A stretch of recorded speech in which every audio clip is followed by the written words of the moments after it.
Christian psychology. The pain of not being heard is destroying your soul. Tournie. Have you ever poured your heart out, only to be met with silence? Have you ever walked away from a conversation feeling more alone than before? The pain of not being heard is subtle, but it lingers. It builds up like invisible dust in the corners of your soul. And one day, without warning, it becomes heavy. You start doubting your worth, you stop speaking, you begin to believe that your voice doesn't matter. In today's video, we'll explore why being unheard is not just frustrating, it's spiritually destructive. Through the lens of Christian psychology, Tournie reveals how the absence of true listening wounds our identity, our faith, and our sense of being seen by God. Before we continue, take a moment to like this video, subscribe, and become a member of our channel. Your support helps us bring these life-changing reflections to more people who are silently hurting. What if the healing you've been waiting for doesn't start with advice, but with being truly heard? Let's dive into a journey that might echo your own story and offer the grace you didn't know you needed. You sit at the dinner table trying to share your day, and someone interrupts you. You pause, smile politely, and let it slide. It's just a small thing, right? But it happens again and again. Over time, you stop trying. You shrink a little. Inside, not because you lack words, but because you've learned they fall on deaf ears. Silence becomes your safety net, but it's also your cage. In a meeting at work, you offer a thoughtful idea. No one reacts. Minutes later, someone else repeats the same idea, and this time it gets praise. You tell yourself it doesn't matter, but it does.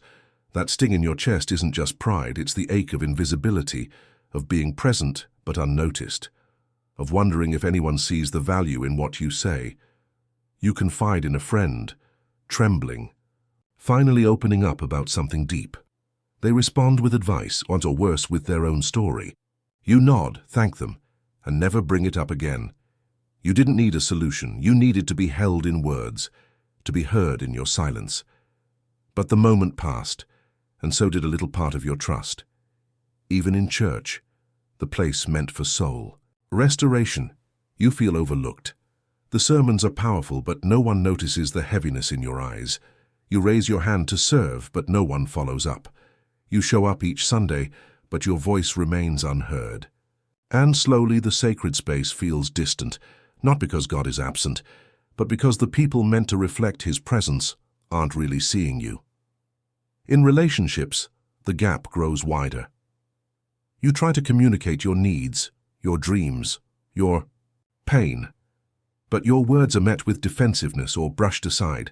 So you stop trying, you become agreeable, easygoing, invisible. The cost of conflict feels higher than the cost of disappearing, and so you vanish behind a smile. Even as a child, maybe you remember moments when your tears were ignored, when you were told to stop crying, to toughen up, to be quiet. Those messages planted seeds, seeds that told you your emotions were too much, that your inner world didn't matter, that to be loved, you had to be silent. Those childhood whispers still echo in your adult life, don't they? Now, when pain hits, you don't speak. You withdraw. You convince yourself that no one could understand, or worse, that no one would care. You scroll through social media, surrounded by noise but feeling more alone than ever. You comment on others' posts, but no one comments on yours. You feel like a ghost online, and maybe in real life too. Even in moments of joy, you hesitate to share. Who would listen anyway? And if they do, will they really rejoice with you, or just move on? So you keep it to yourself. Joy without witness. Grief without comfort. Life becomes a string of unspoken moments, lived in solitude even in the midst of people. The absence of being heard becomes a silent burden. You carry it to work, to church, to your home. You laugh, you nod, you function. But inside something aches, not because you want attention, but because you crave connection, not performance, but presence, not applause, but understanding. You begin to question, am I too sensitive, too needy? Is it wrong to want someone to listen without fixing me, without judging? The world tells you to toughen up, to be independent, but your soul longs to be held, not handled, to be heard, not hurried. We often think of listening as a courtesy, a social skill. But what if it's more? What if listening is a form of healing, of dignity? What if it's one of the deepest ways to love, to look someone in the eyes and say, "I'm here. I hear you. I'm not going anywhere"? This is not a small wound, it's a slow erosion of the soul. And if you felt this, in a relationship, in church, in childhood, you're not alone. This is the reality for millions, but few talk about it, and even fewer listen. But what if someone finally did? Paul Tournie once wrote, "Being heard is so close to being loved that for the average person they are almost indistinguishable." In these words lies a profound truth. We do not heal simply by expressing ourselves, but by feeling received, wholly, without interruption, without judgment. The absence of true listening leaves a void that no advice, no diagnosis, and no distraction can fill. We ache not because we have no one to talk to, but because we fear no one is truly listening. In his work, A Person in Search of Himself, Tournie observed that most patients do not come to doctors for medicine. They come with a silent question. In their eyes, "Do I matter? Will you hear me?" He believed that healing often begins when someone feels recognized, not just treated. That's why he saw every consultation not merely as a clinical act, but as a spiritual encounter, a sacred moment of presence. He described how people live split in two, the person they show and the person they hide. And what bridges this divide? Being heard. Listening creates a space where the hidden self feels safe enough to step out of the shadows. It's not a technique, it's an act of grace, of seeing the other as whole, even when they feel broken. Tournie warned that, in our desire to fix others, we often bypass their deepest need, the need to be understood. There is so much suffering in the world, he wrote, because there is so little real listening. He believed that true listening is not passive, it is active, attentive, and above all, compassionate. It does not rush, it waits. It does not speak, it receives. In The Healing of Persons, he described how patients who feel unheard often develop physical symptoms, not because they are weak, but because the soul, when silenced, begins to cry through the body. He called this spiritual illness, the kind that no scan can detect but that eats away at the inner life. Listening then becomes a form of diagnosis and a form of love. Tournie believed that everyone carries a sacred story, one that longs to be told in a space of trust. When we're truly heard, we reconnect with that story. We begin to make sense of our suffering, and that meaning itself becomes medicine. The listener becomes a mirror, not of judgment, but of clarity, helping us see ourselves with new eyes. He also wrote that modern life promotes noise over presence, efficiency, over empathy. We are surrounded by people yet isolated in our pain. Even spiritual communities, he lamented, often substitute preaching for presence. People need less words about God, he wrote, and more people who reflect God through listening. For Tournie, this wasn't just theory. He practiced it. Patients reported that being in his office felt like stepping into a sanctuary, not because he said profound things, but because he listened with reverence. He did not try to change them. He simply made space, and that space changed them. Listening, he believed, is a form of hospitality. We open the doors of our heart and say, "You are welcome here, as you are." No pressure to perform, no fear of being too much. In a world that often values productivity over presence, listening becomes a revolutionary act of grace. He challenged us to become listeners of souls, not just speakers of advice, because the soul, he taught, unfolds not under pressure, but under gentleness, not through explanation, but through embrace. And every time we truly listen, we echo something divine, the God who hears the cries of his people. Paul Tournie's insights remind us that we are not merely minds or bodies, we are persons, and persons long to be seen, heard, and known. This is the foundation of healing. This is the beginning of grace. And sometimes the most spiritual thing we can do is to listen. So before we try to fix, teach, or advise, maybe we need to pause. Look into someone's eyes and ask, with our silence, our presence, and our heart, the question Tournie lived by. Will you tell me who you really are? Think about the last time someone really listened to you, not just heard your words but made space for your silence, held your pain without rushing to solve it. That kind of moment is rare and holy. It leaves a mark. Because true listening is not passive. It's presence. It's saying without words, you matter, I see you, I'm here. Now flip the question. When was the last time you truly listened to someone? Not while checking your phone, not while waiting for your turn to speak, but with your full being. Most of us want to be heard, but we forget that healing often starts with how we listen. We become the very thing we're longing for, a sanctuary for someone else. Imagine a father who sits with his teenage son, not to lecture, but just to listen. No agenda, no correction, just quiet attention. The son may not speak much at first, but over time words come, trust grows, and something shifts, not because problems are solved, but because connection is restored. That's the power of listening. Picture a friend who drops by after a hard day. You ask, "How are you?" and then really mean it. You resist the urge to give advice. You don't fill the silence. You let the room breathe. Eventually your friend begins to open up. Tears fall, and somehow, in that stillness, healing begins.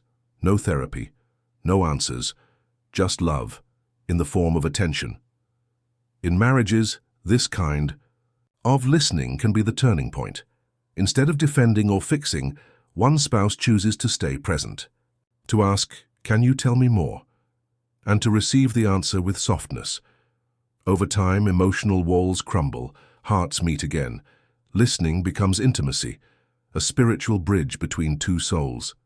Even in ministry, the temptation is to speak, preach, teach. But what if real transformation often begins when we stop talking, when we sit beside someone's grief and just stay? When we echo Jesus' posture, not always answering, but always being near. Paul Tournie believed that healing spaces must first be listening spaces. You don't need to be a therapist to practice this. You just need to be human. A mother who hears the unsaid fears in her child's eyes. A boss who makes space for his employees' struggle. A friend who notices when someone withdraws. These small acts are sacred. They say you are not invisible. Listening also means being attentive to what's beneath the words. Someone might say, "I'm fine," but their tone tells a different story. Their eyes look tired. Their shoulders are heavy.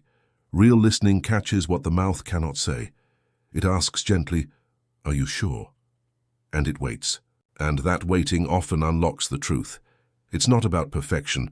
You'll get it wrong sometimes, but even the attempt to be present can change someone's day. A short pause before replying. A deep breath before reacting. A willingness to sit in uncomfortable silence. These things speak louder than most words ever could. Listening is costly. It requires time, humility, patience. It means giving up the spotlight and making space for someone else's soul. But that cost pales in comparison to what is gained. Trust, connection, healing. You won't always see the impact right away.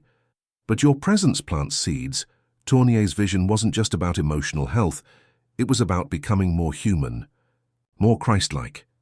Jesus listened deeply, to the woman at the well, to the blind man calling out, to the outcast, the wounded, the voiceless. He gave his attention as a form of love. He still does. And he calls us to do the same. So what would happen if we took this seriously? If we slowed down, closed our mouths, opened our hearts, and became people who listen, really listen? Maybe we'd become the healing we're all looking for. Maybe, just maybe, we'd hear the voice of God more clearly too. There was once a woman who carried a jar filled with words. Each word was a piece of her soul, hopes, fears, questions, wounds. The jar was heavy, but she carried it everywhere, waiting for someone who would care enough to listen. Not just to look, but to open it, gently, with reverence. She offered it first to her family. "Look," she whispered, but they were too busy, too distracted. "Later," they said. So she waited. Then to her friends, but they laughed, not unkindly, just unaware. "You're too deep," they joked. So she smiled and closed the jar a little tighter. Years passed. She brought the jar to work, to church, to coffee shops and gatherings, always hoping, always watching. Sometimes people asked how she was, but not in a way that invited truth, and so the jar remained closed. And heavier, not from the words themselves, but from the loneliness that wrapped around them. One day she sat in a quiet park, jar in her lap, eyes lost in the distance. An old man sat beside her, saying nothing. Minutes passed. Then gently he asked, "What's in the jar?" Surprised, she looked at him. "Just some things I carry." He nodded. "May I hold it?" She hesitated. No one had asked before. But something in his tone, calm, unhurried, warm, disarmed her. She placed the jar in his hands. He didn't open it, not yet. He just held it carefully as if it was sacred. "You don't have to speak until you're ready," he said. "I'm here." Slowly the lid turned. A single word floated out: loneliness. He didn't respond with advice or pity. He simply let the word rest between them. Then another. Shame. Then dream. Then loss. With each word he nodded, his silence saying, "Yes, I see you. Keep going." Tears welled in. Her eyes, not from pain, but from the unfamiliar feeling of being received, not judged, not fixed, just received. She spoke freely now, not to fill silence, but because the silence had made space. The jar, once full and heavy, now felt lighter, almost weightless. The old man didn't say much, but his presence spoke volumes. He didn't try to interpret or rescue. He simply remained. And in that remaining, she felt something she hadn't felt in years: peace. Not the kind that comes from answers, but the kind that comes from presence. When she finally stood to leave, she looked down at her jar. It was still hers. But something had changed. The weight had shifted. She realized that some burdens can't be solved, they can only be shared, and that sometimes healing begins not when someone speaks, but when someone listens. She never saw the old man again, but she remembered his eyes, gentle, steady, kind. She began to notice others carrying jars of their own. And now, when she saw someone sitting alone, she would sit beside them, not to speak, not to fix, just to ask, "What's in your jar?" Because she had learned the truth Tournie spent his life teaching, that listening is not weakness, it's not silence. So it's the loudest kind of love, and in a world full of noise, the soul still longs for one sacred thing, to be heard. Before anyone hears you, God does. Scripture says, "Before a word is on my tongue, you, Lord, know it completely." Psalm 139:4. This is not poetic exaggeration, it's a divine reality. God listens not only to our words, but to the ache beneath them. He hears the prayers we're too tired to pray, the cries that come out as silence, the pain we carry when no one else notices. Jesus showed us what divine listening looks like. He paused for the bleeding woman in the crowd. He looked into the eyes of the Samaritan woman. He listened to Bartimaeus, the blind beggar, shouting in the street. He never saw people as interruptions. He saw them as stories. And he listened not only to their needs, but to their hearts. Spiritual healing often begins when we realize, I am heard by God, not tolerated, not ignored, but heard with infinite patience, love, and attention. This kind of listening doesn't condemn, it embraces. It invites us out of hiding and into communion. It's the voice that says, I see you, I know you, come to me. But here's the miracle. Once we experience that kind of listening, we're called to extend it. We become co-listeners with Christ. The church becomes not just a place of preaching, but a community of presence. A sanctuary where people's jars can be opened, without fear, without shame, without hurry. Paul Tournie believed that spiritual maturity is shown not in how much we speak, but in how deeply we listen. Listening becomes a spiritual discipline, a way to practice grace. A daily decision to say, this person in front of me is made in the image of God. Their story matters. I will make space for it. We live in a world where people scream to be noticed, But maybe the revolution begins in whispers, in stillness, in rooms where one soul says to another, "You don't have to shout to be loved. You don't have to perform to be received." In those spaces, God is present, not just in doctrine, but in the quiet act of being with. Sometimes we ask, where is God in my pain? But often he comes disguised as a listener, a friend, a stranger, a moment of stillness, a heart that doesn't try to fix but just stays. These moments are sacred. They are divine echoes, reminders that we are not alone, not forgotten, and sometimes you will be that echo. You will sit beside someone's sorrow and say nothing, and yet say everything. You will listen not because you have answers, but because you carry the presence of the one who hears, and that presence will speak louder than words. Prayer itself is not powerful because we speak well. It's powerful because we're heard. And when we truly believe that God listens, our prayers become bolder, our silence becomes holy, our wounds become safe to name. Healing begins to rise from places we thought were too broken. So ask yourself, have you allowed yourself to be heard by God lately? Not just in routine prayer, but in raw honesty. Have you sat in silence and let him hold your jar? Have you listened, in return, not just for answers, but for presence, because he is listening, always? And then ask, who around me needs to be heard? A child, a spouse, a friend? Someone in my church who sits alone every Sunday? Your listening could be the very grace they've been praying for. You don't need perfect words, you just need a willing heart and open ears, because when we listen with love, we become living echoes of the gospel, not just preaching it, but embodying it.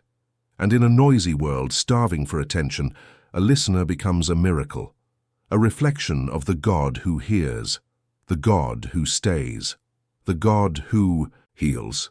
The Lord is close to the brokenhearted and saves those who are crushed in spirit. Psalm 34:18. These words are more than comfort, they are a promise, a holy reminder that God doesn't distance himself from pain. He draws near, he leans in. When others pull away, rush past, or ignore your wounds, God listens, fully, tenderly, always. In Psalm 116:1-2, the psalmist writes, "I love the Lord, for he heard my voice, he heard my cry for mercy. Because he turned his ear to me, I will call on him as long as I live." The language here is personal, intimate. Not God heard people but he heard me. This is the essence of faith, knowing that we are heard deeply and individually by the Creator of the universe. Jesus himself modeled this when he cried out in Gethsemane, "My soul is overwhelmed with sorrow to the point of death." Matthew 26:38. And yet, even in agony, he turned to the Father, because he knew he was heard, and from that place of divine listening, he endured and offered redemption to the world. When you feel like your prayers hit the ceiling, remember this: the ceiling doesn't exist in the heart of God. He hears even the whispers, even the sighs. Romans 8:26 says that the Spirit himself intercedes for us through wordless groans. That's how deeply God listens. He understands even what we cannot express, and just as he hears us, he calls us to hear one another. James 1:19 says, "Everyone should be quick to listen, slow to speak, and slow to become angry." This isn't a social tip, it's a spiritual command, a reflection of God's nature in how we treat those around us. Proverbs 18:13 warns, "To answer before listening, that is folly and shame." Tournie's wisdom echoes scripture here. True listening precedes true wisdom. Rushing to respond, to fix, to fill the silence, these are signs of self, not of love. But listening? That's where grace begins. Galatians 6:2 says, "Carry each other's burdens, and in this way you will fulfill the law of Christ." How do we carry burdens we don't even see? We listen, we notice, we create space for others to speak, to cry, to heal. Listening is how we fulfill the law of love. So many people believe that God is silent because they've never been truly heard by another person. But often, God speaks through presence, through people who sit beside us and say nothing, yet bring peace. When we listen to others with the heart of Christ, we become the voice of God in their silence. Hebrews 4:15 says that Jesus is able to sympathize with our weaknesses. He understands, he listens, he walks with us in our pain. And when we follow him, we do the same for others. We become a reflection of the high priest who hears not from a distance, but from experience. Let us be people who embody these verses, not just in theology, but in practice, in phone calls that don't rush, in conversations that go deep, in church pews where we notice the quiet ones, in family dinners where we pause and ask, "How are you, really?" The Word of God is filled with divine listening. From Genesis to Revelation, we see a God who hears cries, responds to prayers, and enters our stories. As his people, we are called to reflect that same attentiveness, to hear with our hearts, not just our ears, because when we listen with love, we don't just echo Scripture, we live it. And in doing so, we become living vessels of healing. The kind that carry jars, not to pour out advice, but to hold sacred stories. Stories that God hears, and now so do we. Maybe you've carried your jar for years, hoping, praying, waiting for someone to notice. And maybe today something opened inside you. Not because of perfect words, but because you felt seen, understood, noticed by a voice that echoed something deeper than psychology, the heart of God. Paul Tournie believed that healing begins not in answers but in presence. And perhaps that's what your soul needed most. Not a solution but a sanctuary, a place where your voice is welcome, where your silence is respected, where your wounds don't disqualify you but draw others closer. The world is noisy, demanding, loud, and yet within you there's still a longing to be heard, without judgment, without correction, without performance. That longing is holy. It was placed there by the one who created you, not just to speak, but to be embraced, fully, gently, eternally. You don't have to carry your jar alone anymore, not with God, who listens more deeply than anyone ever could, and not with us either. This community is a space of sacred listening, a place where your story matters, your tears matter, your presence matters. So here's the truth: the pain of not being heard is real, but it doesn't have to be the end of your story. Healing begins with one voice that says, "I'm here." It begins with one heart that chooses to stay. And maybe on today that voice is yours. Maybe your healing begins by listening to yourself, to others, and to God. Let's be that kind of people, the ones who stop to notice, who ask real questions, who make room for silence, for sorrow, for stories. Let's create homes, churches, friendships where jars are opened and burdens are shared. Because in doing so, we become living reflections of grace. Now it's your turn to reflect. When was the last time you felt truly heard, and who around you is waiting to be noticed? Don't let those questions fade. Sit with them. Pray through them. Let them guide your next conversation, your next act of love, your next step toward healing. And if this message spoke to your heart, if it touched something hidden, something sacred, then don't keep it to yourself. Like this video. Share it with someone who needs to be heard. Subscribe and become a member of our channel. Together, we're creating a space for grace. Here, your voice matters. Your pain is not too much. Your silence is not forgotten. You are heard by God and by us, and that, dear soul, is the beginning of something new, something holy, something that just might change your life. So leave a comment below. Tell us what you're carrying, or just say, "I'm here." You don't have to explain, you don't have to perform, just show up, we're listening. Because this channel is not built on noise, it's built on presence, on healing, on stories. And the more we listen, the more we grow, together in grace, in truth, in love. You are not alone, you are not invisible, you are heard. And maybe that's the miracle you've been waiting for all along.